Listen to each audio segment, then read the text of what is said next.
stolen. Too many lies have been spoken. Now they tell you we have to rise like we chosen. Black people that treat we like a token. Bring back the land. What's up, guys? This is girl Gigi, LaMayne, aka coming to you live from the south side, because guess what? Nothing cool ever happens in the south apart from this. And welcome to the freshest hip-hop show in the land. It is the Dizrupt Show, and we bring you everything urban, everything fresh, everything land. But of course, I'm not rolling by myself. Gents, introduce yourself. I'm Rashid, K-Lad, God of my salvation, no black shot, boy, them that no. Welcome to TDS. Wagwan, is that right? Wapum. Ladies and gentlemen, please do go out and hashtag TDS, that is our new hashtag, and of course at Dizrupt Show, and give us a bit of insights about what you'd like to see us discuss on the show. And of course today we are discussing everything land expropriation, hashtag fees must fall, hashtag bring back our land. And I know, Rashid, you love this topic. I think a lot of people always like circle around it and no one ever wants to discuss it, but what is your take on that? Before, I have a song called Bring Back Our Land, right? Right. Shout out to Big Zulu and Black Lass on the song. But man, the land issue is serious, and I stand by no compensation, because this land was not a present, was not a gift, it was not given, it was not for sale, it was never sold, so it was stolen. This is a stolen land. And check it out, and the part that was not stolen was taken by force. People were forcibly removed. The recent situation being the District 6 in Cape Town and Sophia Town in Joburg, which happened in the 50s and the 60s, where people were removed, So we need all that land back, but we need to be strategic in attaining it back. Okay, by we, Rashid, who we refer to. But before we get to hold that thoughts, I'd like to just get everyone into the gist of what we're talking about. And of course, it's very important to know our definitions so that people understand what we're speaking about, right? Yes. Expropriation is the act of government in taking privately owned property to be used for purposes designed to benefit the overall public. In the United States, what is referred to as eminent domain provides the legal foundation for expropriation, right?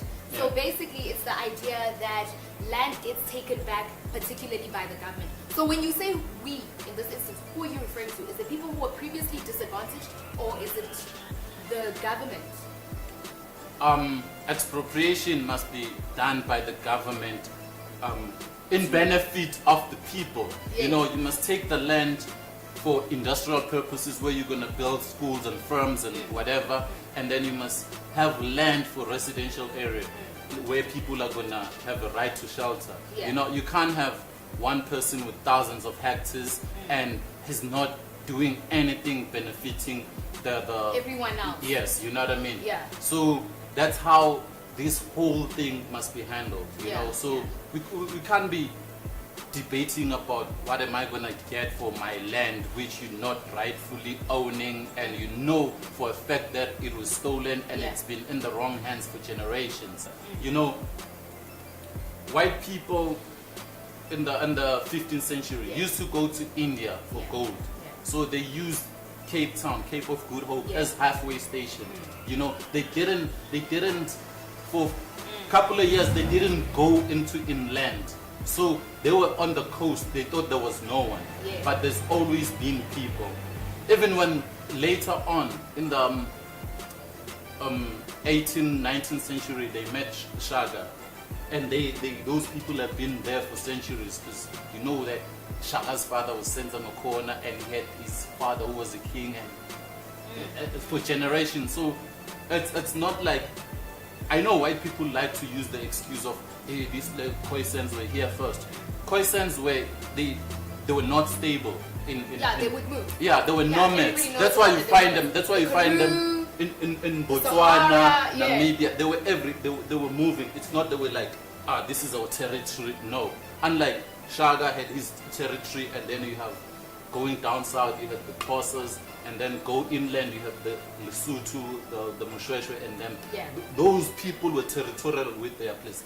the Khoisans were not. So they can't be using that excuse that no, you were not here. This land, they were not here when all that happened. The scariest bit is, I hear what everyone is saying, but my biggest fear is that, like, I've heard certain minoritarian groups say, if we pull out your economy, well, like, what is with that? Like, because I feel like now it's almost like we are being forced to coexist. And can we coexist? I understand you're saying let's bring back the land. Okay. Right? But chances are, if you're going to, let's say, if you're going to sell a house as a black man, as a person, and you not sell it, it gets taken from you, you don't have anywhere to leave. So chances are you're going to leave that particular place.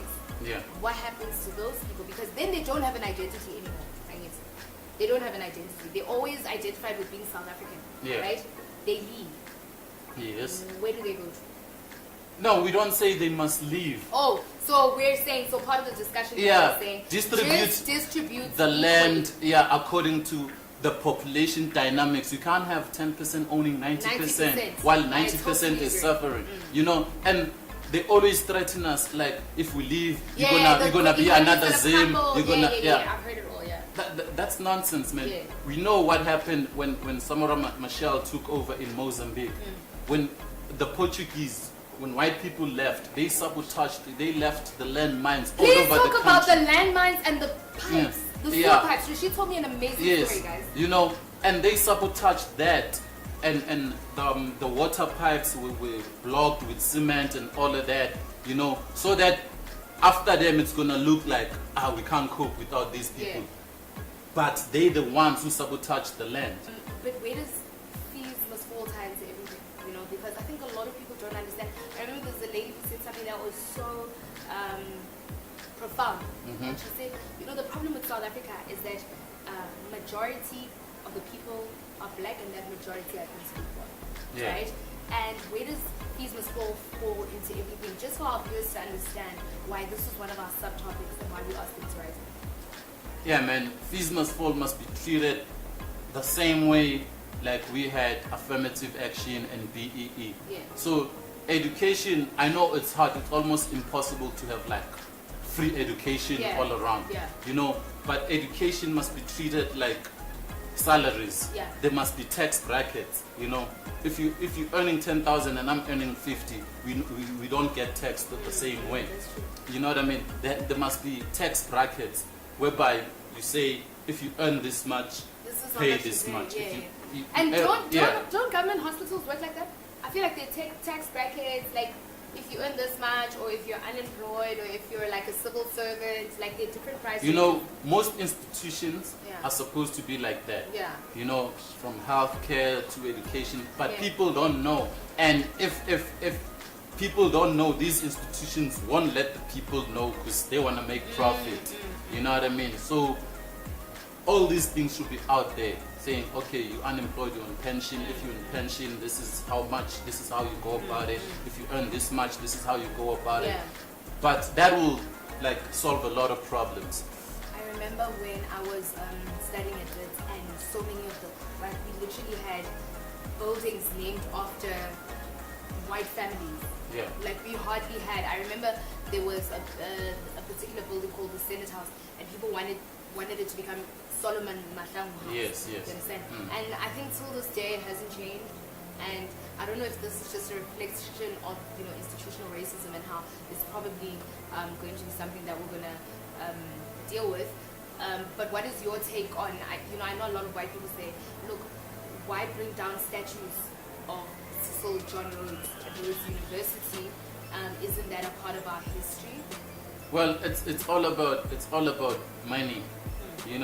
I know at UJ they have Kasna, Kasna's house or a Kasna building. It's not because Saul Kasna is a hero, is a South African hero. It's because he has the money, the mines or whatever he owns, which is our natural resources. It's all about money. It's not about who did what for the country. And we can't be when it comes to statues, we can't be walking around reminded about Verwoerd who killed 800 students in 1976. We can't be walking around seeing those faces. Yeah. They must be removed. Yeah. You know what I'm saying? Simple and plain. They must be removed. People, we need our heroes, South African heroes, not black heroes. People, Joe Slovo is one of those who's white, but he's a South African hero. He fought for human rights. He fought for everyone. Not people who took side like, okay, white people are better, black people must go to the township. We don't need those people. We need people who fought for our freedom. Oh, guys, that is super deep. Okay, Rashid, another question. I'm giving you 3 options, and I'm giving the viewers at home 3 options, and you have to choose one. A, Nelson Mandela. B, Steve Biko. Or C, Solomon Mahlangu. Boom, boom, boom, boom. Okay. You have to choose one, and you have to explain why. That's a tough competition because Solomon Mahlangu died at 20. He didn't get a chance to reach Mandela's age, so we never really had to witness his potential. Yeah. Steve Biko died at 30, unfortunately. Also, he was influential and powerful at that young age, but we didn't he didn't live to his potential. Yeah. Mandela, on the other hand, he sacrificed for us, prison and fighting against injustices, but he lived long so that we had to witness his weaknesses as well. Because when he came to power in '94, he put white people's interest first. You know what I mean? He made sure that white people felt comfortable in the country, and he neglected people in the shacks. I'm not saying he was not a great man. Yeah. And then there was TRC, where black people were forgiving white people who didn't ask for forgiveness. You know, the truth and reconciliation. I have to say, guys, Yeah. I have to say, the TRC confused me so much. And, now with the passing Gama Winnie Mandela, I actually felt very angry at the TRC and how, she was made to apologize for things that they couldn't even prove she had done. Yeah. And one of her own was sitting there saying, you need to apologize, stop crying, you need to apologize for what you've done. But there were people who committed atrocities, guys. Atrocities. Until this day, And they haven't said sorry. And that takes us to white privilege, It even goes that deep. It takes us to white privilege. We had people like P.W. Botha and F.W. de Klerk who did a lot of injustices to black people. Yeah. And F.W. de Klerk is out there living his life. Yeah. But what are we doing to Jacob Zuma? We are trying him. Yeah. That's white privilege, and it goes deeper than that. Sometimes even white people, they don't know that it's white privilege, because when they're driving, they won't stop them. They will stop a black guy driving a Mercedes or a Porsche. Yeah. When inside the shop, they won't follow a white guy. They will follow a black black guy. guy. That's white privilege.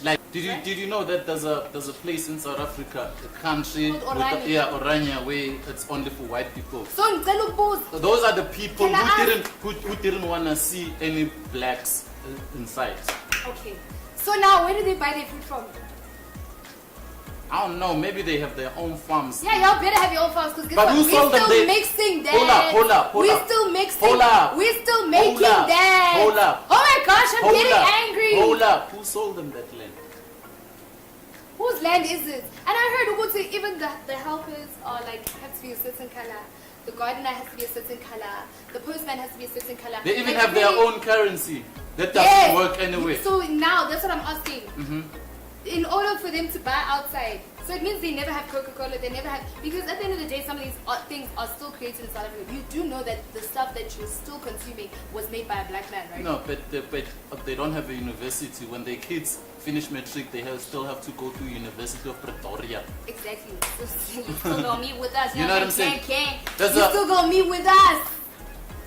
When we come for land, Oranje too is included. And of course, I think it's super important that we need to discuss the role that media plays in all of this.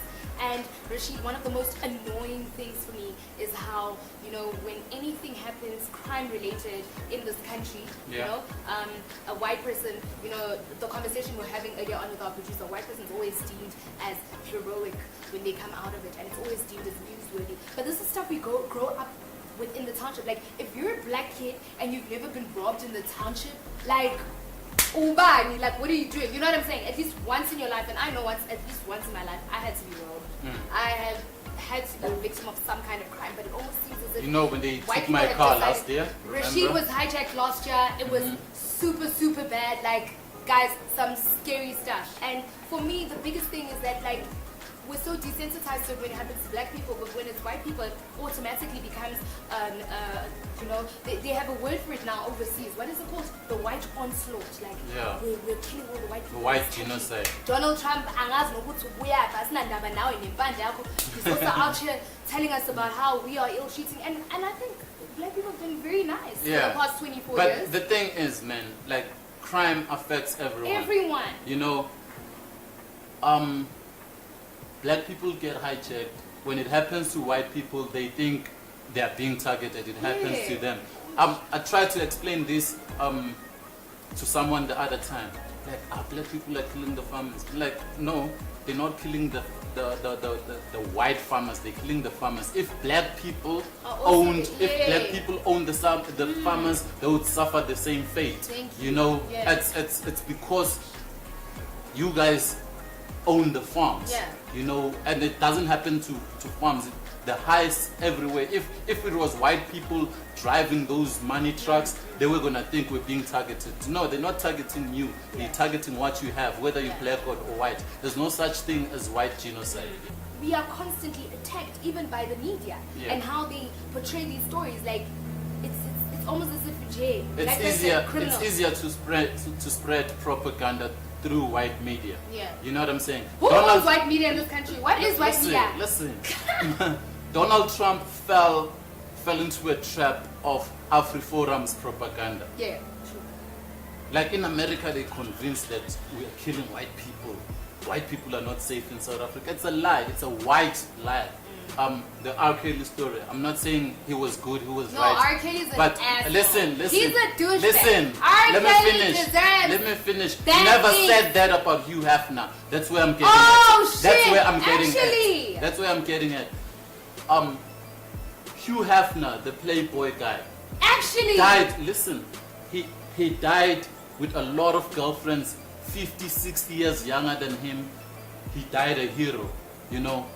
R. Kelly did the same thing. I'm not saying one was right, one was wrong, but I'm saying they were not portrayed the same way. But you are tuned into the #1 entertainment show in the country, and of course, guys, not a single boring person inside here. It's 30 degrees. It's nice, and with my boy Rashid, we're chilling. Not a single boring person inside. And of course, we're coming to you with the underdog of the week. Rashid, give it to us. Yeah, this week we have a little youngin by the name of Mr. Doe, all the way from the Eastern Cape. I know you wonder what is this about. It's all about spitting my heart out.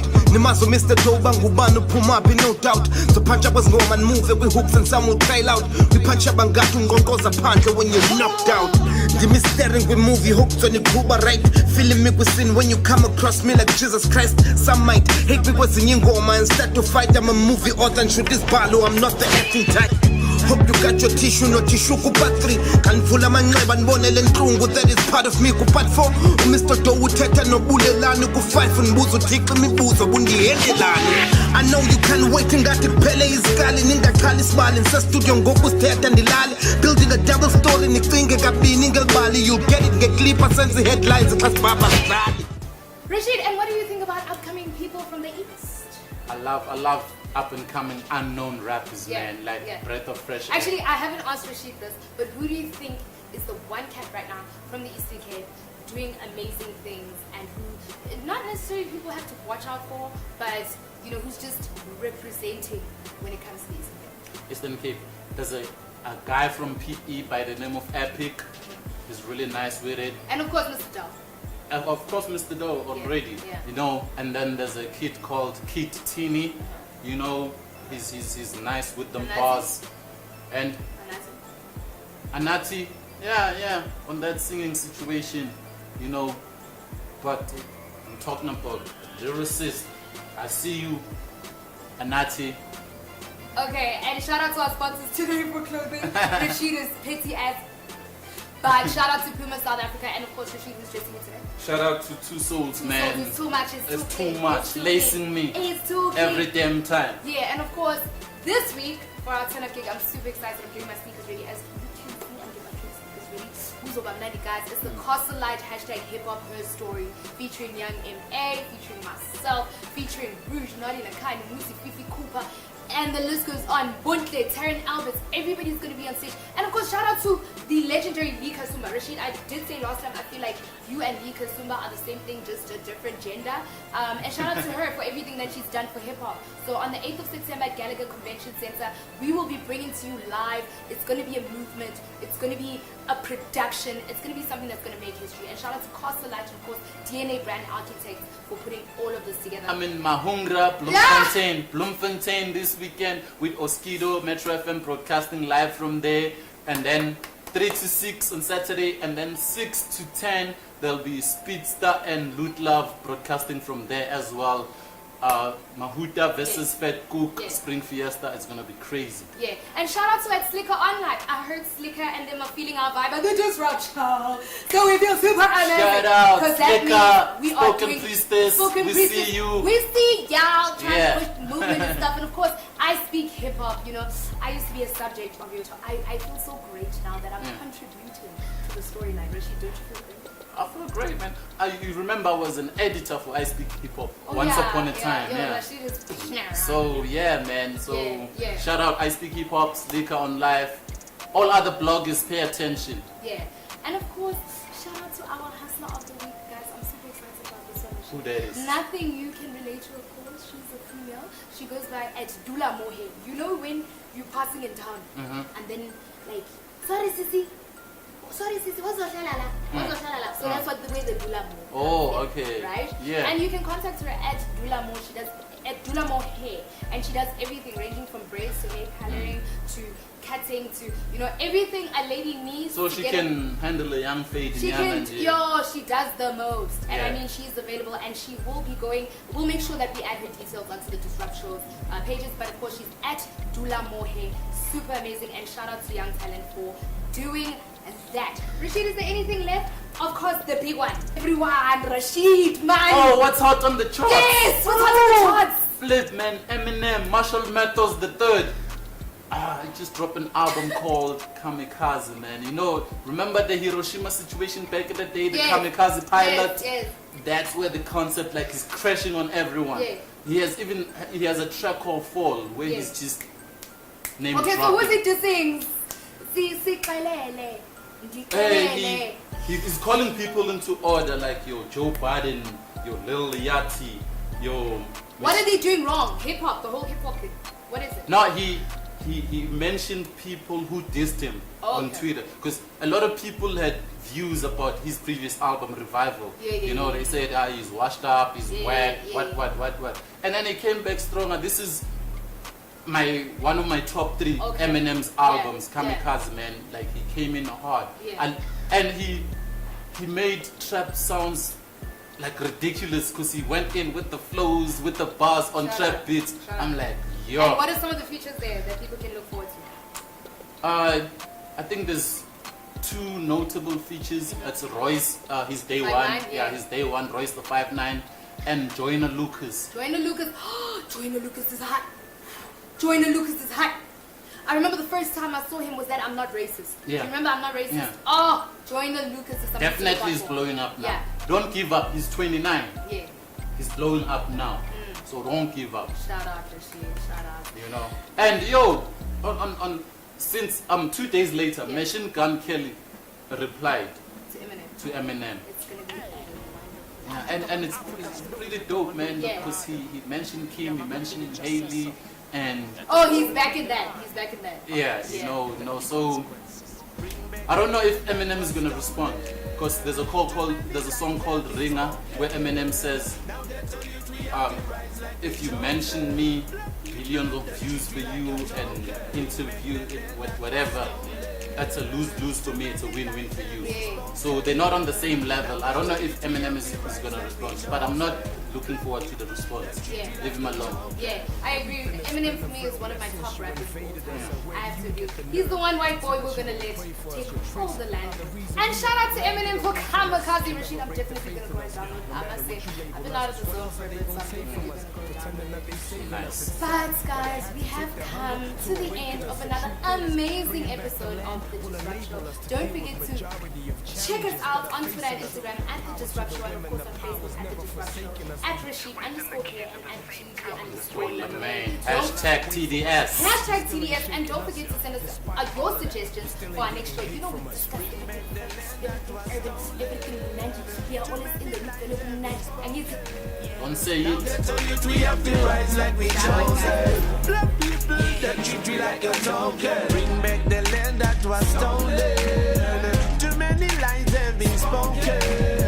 Now that youth we have to rise like we chosen. Black people that treat we like a token. Isikhathi sama-90s mangabe sithola inkululeko kodwa sekudake kusobala ukuthi asikaze sikhululeke namanje sahlupheka inzondo.